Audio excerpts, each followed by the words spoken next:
Hello everyone, how are you all? I hope you guys are doing well.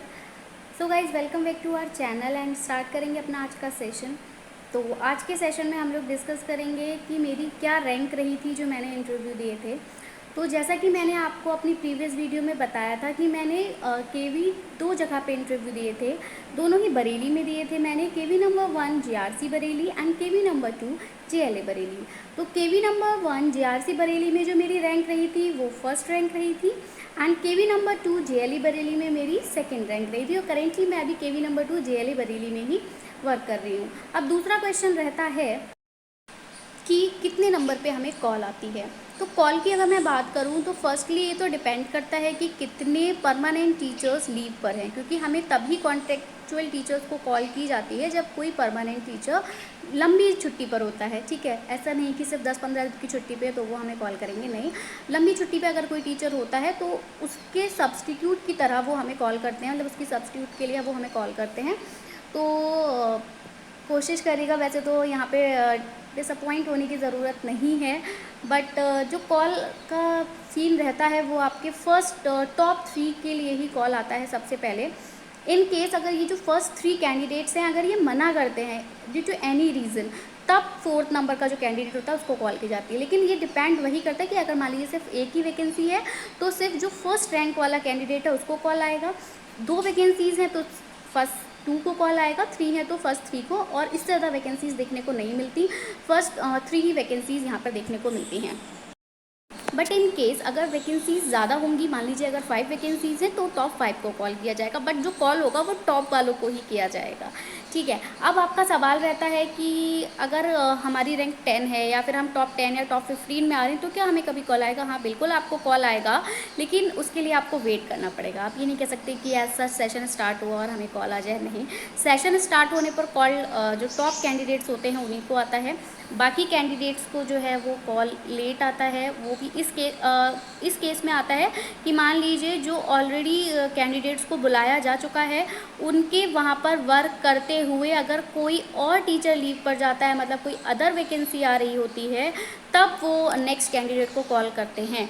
But अगर जो first candidates थे, जो top candidates थे, वो अब वहाँ वर्क नहीं कर रहे हैं, क्योंकि वो जिसकी जगह पर भी वर्क कर रहे थे वो टीचर ने आकर वापस से ज्वाइन कर लिया, तो अब उनको रिलीव कर दिया गया है। तो अगर कोई टीचर जाता है लीव पर तो फिर उन्हीं कैंडिडेट्स को वापस बुलाया जाता है। याद रखिएगा, वही कैंडिडेट जो ऑलरेडी वहाँ वर्क कर चुके हैं उन्हीं कैंडिडेट्स को दोबारा बुलाया जाता है, तो चांसेस कम हो जाते हैं जो बाकी कैंडिडेट्स रह जाते हैं उनके। इसका रीज़न ये है ना, क्योंकि हम वहाँ पे जो कैंडिडेट ने मान लीजिए 3 मंथ्स या 4 मंथ्स वर्क कर लिया ना, तो वो वहाँ के एटमॉस्फेयर को समझ गया कि किस तरह से वर्क करना होता है। तो वो यही चाहते हैं कि जो ऑलरेडी वर्क कर चुका है, जो ऑलरेडी चीज़ों को सीख चुका है, जान चुका है, हम उन्हें दोबारा कॉल करें, रादर देन कि हम किसी भी फ्रेशर कैंडिडेट को बुलाएं जिसको कि हमें वापस दोबारा सबको सिखाना पड़े। तो इसीलिए वो जो ऑलरेडी वर्क कर चुके होते हैं उन्हीं को प्रेफर करते हैं। बट अगर वो वहाँ पर करेंटली वर्क कर रहे होते हैं तब दूसरे कैंडिडेट्स को कॉल किया जाता है। तो कॉल आने का तो ये सीन रहता है। बाकी ज्वाइनिंग का प्रोसेस जो रहता है वो इस तरह से रहता है कि वो आपको कॉल करेंगे और फिर आपको डॉक्यूमेंट्स वेरिफिकेशन के लिए बुलाएंगे। अब आप कहेंगे डॉक्यूमेंट वेरिफिकेशन तो हमारा इंटरव्यू के टाइम पर हो जाता है। हाँ बिल्कुल हो जाता है, लेकिन ज्वाइनिंग के टाइम पर फिर से आपका डॉक्यूमेंट्स वेरिफिकेशन होता है, और इन केस अगर आपके डॉक्यूमेंट्स में कोई भी गलती पाई जाती है या कुछ भी गलत पाया जाता है तो आपका जो कैंडिडेचर होता है वो रिजेक्ट कर दिया जाता है। बट ऐसा नहीं होता, क्योंकि ऑलरेडी वो सब कुछ वेरीफाई करने के बाद ही हमें इंटरव्यू में जाने देते हैं, तो ऑलरेडी सब वेरीफाई होता है। बट वो एक फॉर्मेलिटी होती है तो वो वेरीफाई करते हैं।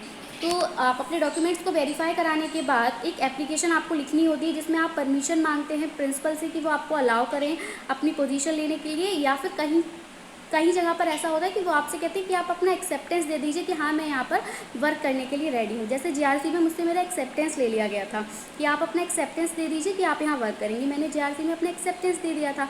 बट जेएलए में क्या कहा था, उन्होंने एप्लीकेशन लिखवाई थी कि मुझे वहाँ पर प्रिंसिपल से परमिशन लेनी थी, तो प्रिंसिपल ने मुझे अलाउ किया था, वहाँ साइन हुए थे। एक्चुअली अब आप कहेंगे मैंने 2 जगह क्यों किया। 2 जगह करने का ये था क्योंकि कभी कभी ना लास्ट टाइम पर भी ऐसा होता है कि आपको कॉल नहीं आए। वो तो अपनी सिक्योरिटी के लिए एक्सेप्टेंस लेते हैं, लेकिन अब आपको भी अपनी सिक्योरिटी देखनी होगी। तो जीआरसी में मैंने दे दिया था, उसके बाद जेएलए से जब मेरे पास कॉल आया था तो मैंने मना कर दिया था, क्योंकि मैं अपना एक्सेप्टेंस जीआरसी में दे चुकी थी, तो मैं नहीं चाहती थी कि थोड़ा सा चीट करना टाइप हो जाता। तो इसलिए जब जेएलए से मेरे पास कॉल आया था तब मैंने तुरंत मना कर दिया था कि एक्चुअली सर मेरा जीआरसी में हो गया है और मैंने वहाँ अपना एक्सेप्टेंस दे दिया है। तो उन्होंने मुझसे कहा ओके मैम, तो मैं आपके नेम के आगे जीआरसी मेंशन कर देता हूँ। मैंने कहा था ओके सर। वहाँ से मेरे को हेड मास्टर का फ़ोन आया था, एचएम सर का, तो उन्होंने मेरे नेम के आगे जीआरसी लिख दिया था। बट मैं वेट कर रही थी जीआरसी से कॉल आने का, बट ड्यू टू आचार संहिता जीआरसी वालों ने कहा कि वो आचार संहिता के चलते ज्वाइनिंग अभी नहीं लेंगे। मतलब उन्होंने कहा कि हमें ऐसे ऑर्डर हैं कि हमको आचार संहिता के चलते न्यू ज्वाइनिंग नहीं लेनी है, हमारे पास जो पुराने कॉन्ट्रेक्चुअल टीचर्स हैं हम अभी उन्हीं को कंटिन्यू करेंगे। बट अब मुझे लगा कि अब मैं क्या करूं, क्योंकि कहीं प्राइवेट में भी ट्राई नहीं किया था इसी की वजह से।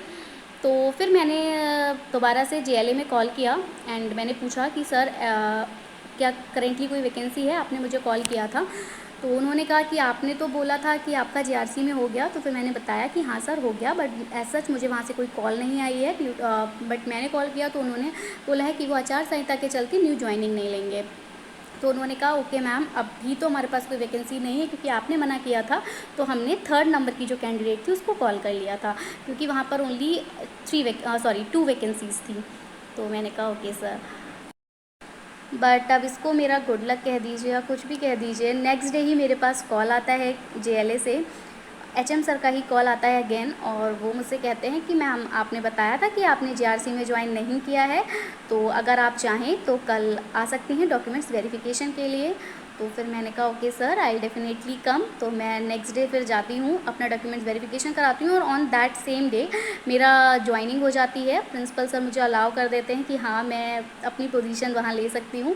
तो मेरी ज्वाइनिंग हो जाती है, और जब मेरी ज्वाइनिंग होती है तो उस टाइम तक असेंबली कंप्लीट हो जाती है। ये बात आपको बहुत ध्यान रखना है कि वहाँ पर आपका असेंबली में इंट्रोडक्शन होता है। तो अगर आप थोड़ा सा नर्वस फील करते हैं तो पहले से प्रिपेयर रहिएगा। मैं नर्वस फील नहीं करती, ये मेरा कह सकते हो कि पॉजिटिव पॉइंट है कि अगर मुझे कोई ऑन द स्पॉट भी बोल देता है, हाँ मैं ज़्यादा नहीं बोल पाती बट जो जितना भी मैं बोल सकती हूँ उतना मैं कॉन्फिडेंटली बोल देती हूँ, ऐसा कुछ नर्वसनेस मुझे फील नहीं होती। तो उस डे तो असेंबली हो चुकी थी जब तक मेरी ज्वाइनिंग हुई, तो उस डे तो नहीं, बट नेक्स्ट डे फिर हमारा इंट्रोडक्शन कराया जाता है असेंबली में, और वो बिल्कुल ऑन द स्पॉट होता है। मतलब हमें कुछ पहले से पता नहीं होता कि हमें ऐसे बुलाया जाएगा एज सच, क्योंकि प्राइवेट में ऐसा नहीं होता। प्राइवेट में तो मैं काफ़ी जगह वर्क कर चुकी हूँ, बट वहाँ ऐसा कुछ नहीं करा जाता है। तो हम लोग असेंबली के लिए खड़े थे और रेंडमली वहाँ से अनाउंसमेंट हो जाता है कि अभी हमारे यहाँ पर पीआरटी में या टीजीटी पीजीटीज़ में न्यू टीचर्स ने ज्वाइन किया है, तो वो टीचर्स 1 बाय 1 आकर अपना इंट्रोडक्शन देंगे। तो वहाँ जाके आपको अपना इंट्रोडक्शन देना होता है। जैसा इंट्रोडक्शन आपने इंटरव्यू के टाइम पे दिया था उस टाइप का इंट्रोडक्शन आपको देना होता है, बट उतना लेंथी नहीं देना होता।